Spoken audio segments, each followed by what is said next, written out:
Ugh, Holy Spirit. Like, just smack the girl around, why don't you? Crying all big old tears, joy, everything. Sorrow, all of it. I mean, it's all healing. Everything is healing. I mean, all this crying that I've been going through is healing this girl to be better. It's so good. It really is. He just keeps touching my heart and making me cry. And he tells me why. He absolutely says this is why. So, Father, right now my brother is under the surgeon's care. And you are the great physician. You know how to bring dead things back to life. You brought back Jesus. You brought this girl back to life. Hello. So we just speak wisdom and a stable hand to the surgeons that are working on my brother. May your glory be shown. May your will be done on Tim. I know that yesterday was a push for his salvation. I absolutely understood that was why we all went in, is because you said salvation first, then the body. And I said, okay, I understand that. I definitely understand that. That's pretty much what you did with my dad. He was on death's door, and you saved him before you saved his body.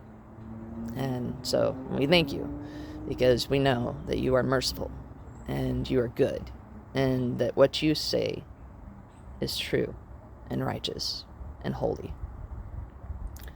And so we just thank you that you called us into battle yesterday.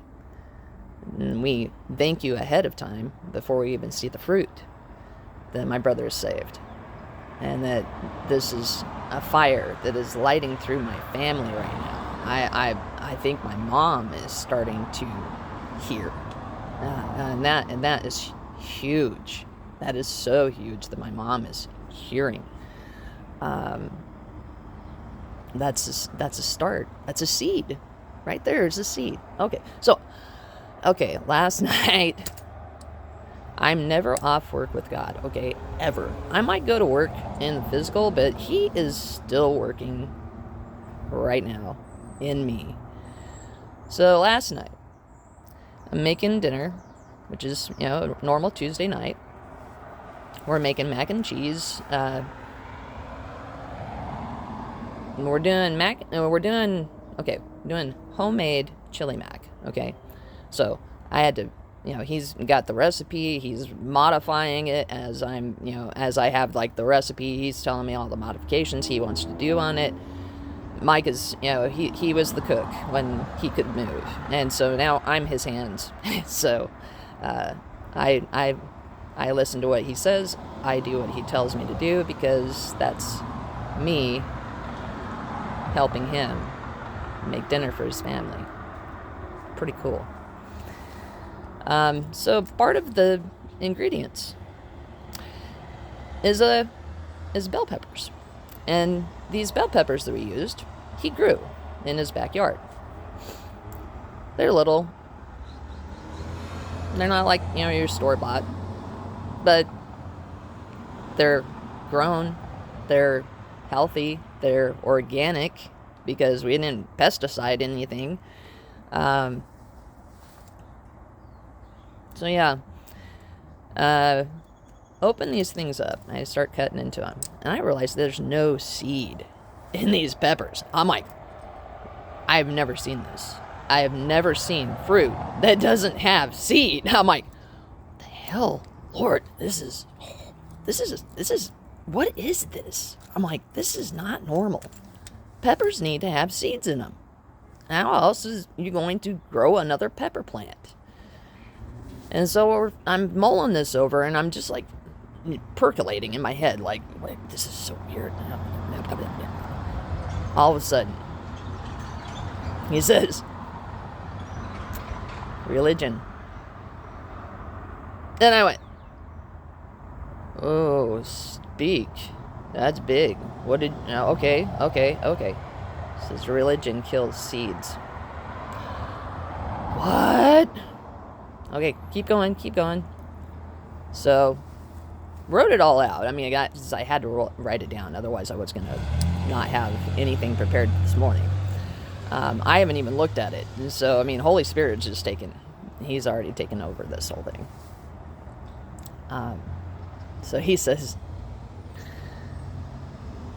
the seed is my love, and religion kills my love.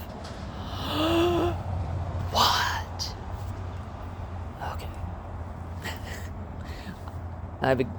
We're a little fiery today, and it's okay, because there's a lot of joy in this girl right now. I know my father. I know what he's doing. I know what he's moving. He's absolutely moving. So, religion is the head spirit over judgmentalism, shame giving, chasing off the babies because they can't be good enough. We can't be good enough. That's why we need the grace of Jesus. Come on. And anything else you can attach that is negative in the church right now. It's not about religion. God doesn't care if you're a Baptist, Catholic, whatever. SDA. Let's go grandma. SDA. Grandpa. Jehovah's Witness. I mean, all of these sects are religion. And religion reshackles us into rules. And be good. And, Jesus is like going, you can't. You can't be good until you reach that level of success that you can overcome that. And that is a journey. It's not a destination. Healing is a journey. You are constantly healing throughout your life.